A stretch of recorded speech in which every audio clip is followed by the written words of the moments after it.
শিশুরা ভবিষ্যৎ।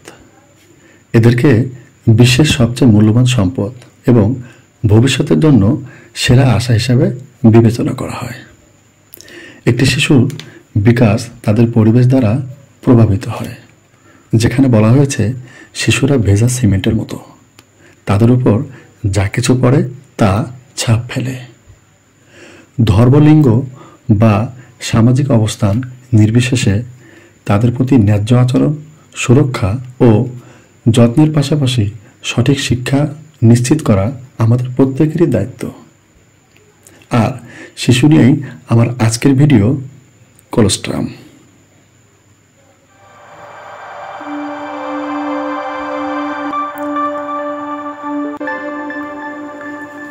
বাচ্চা জন্মের প্রথম 2 থেকে 3 দিনের মধ্যে ব্রেস্ট হতে যে ঘন আঠালো হলদে বর্ণের দুধ বের হয় তাকেই কোলোস্ট্রাম বা শাল দুধ বলা হয়।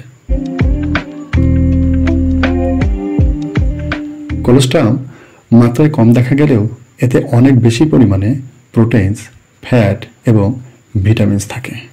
পাশাপাশি আরও থাকে immunoglobulins, growth factors, antimicrobial agents. ইহা দেখতে সাধারণ ও রেগুলার দুধ হতে আলাদা, হলদে ও সাদাটে বর্ণের, তাই একে লিকুইড গোল্ড বা গোল্ডেন মিল্কও বলা হয়। কোলোস্ট্রাম শিশুকে মায়ের পেট হতে বের হয়ে আসার পর বাইরের দুনিয়ায় কঠিনতম অবস্থায় টিকে থাকার ক্ষমতা দেয়। শিশু আগামী দিনে কোনো রোগের সংক্রমণে না আসে তার সুরক্ষা দেয় এবং অকাল মৃত্যু থেকে বাঁচায়। এছাড়াও আরও কিছু উপকার করে থাকে। আসুন সেগুলো জেনে নিই। কী আছে এতে, কী কী কাজ করে এবং কেন একে সুপারফুড বলা হয়। মায়ের প্রথম দুধ পুষ্টিতে ও রোগ প্রতিরোধ ক্ষমতামূলক উপাদানে ভরপুর থাকে, যেটা রেগুলার মিল্ক হতে যথেষ্ট ভিন্ন। কোলোস্ট্রাম একটি প্রাকৃতিক দ্রব্য যাতে পর্যাপ্ত পরিমাণে ম্যাক্রো ও মাইক্রোনিউট্রিয়েন্টস থাকে, যাহা নবজাতকের স্বাস্থ্য, বেড়ে ওঠা এবং জীবনী শক্তির জন্য অপরিহার্য। এবার জেনে নেওয়া যাক কেন একে সুপারফুড বলা হয় এবং এতে কী আছে এবং এর কাজ কী। Superfood colostrum. এতে আছে অ্যান্টিবডিজ যেমন IgA, IgG, IgM, anti inflammatory properties, anti allergic properties, আছে মিকোনিয়াম জাতীয় ল্যাক্সেটিভ এবং আছে রোগ প্রতিরোধের জন্য WBC। এতে আরও আছে PSTI জাতীয় গুরুত্বপূর্ণ এনজাইম, যা নবজাতকের দুর্বল ইন্টেস্টাইনকে স্ট্রং করে।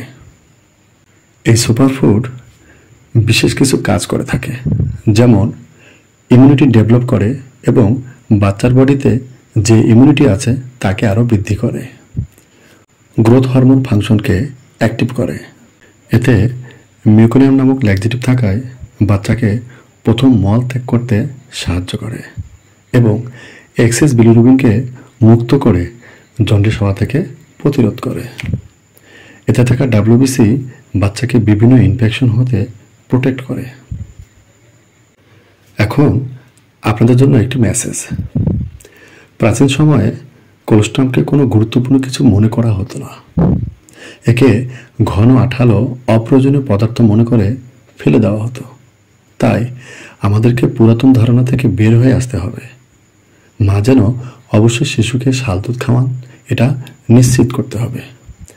এছাড়াও বর্তমানে গরু থেকে কোলোস্ট্রাম বিভিন্ন আকারে পাওয়া যায়, যেটা বেড়ে ওঠা শিশুদের যে কোনো সময় দেওয়া যেতে পারে। সবশেষে বলবো যে আমার এই তথ্যপূর্ণ ভিডিওটি ভালো লেগে থাকলে একটি কমেন্ট সহ লাইক দিবেন এবং ভিডিওটি শেয়ার করে অন্যদের জ্ঞান অর্জনের সুযোগ করে দিবেন কাইন্ডলি। ধন্যবাদ।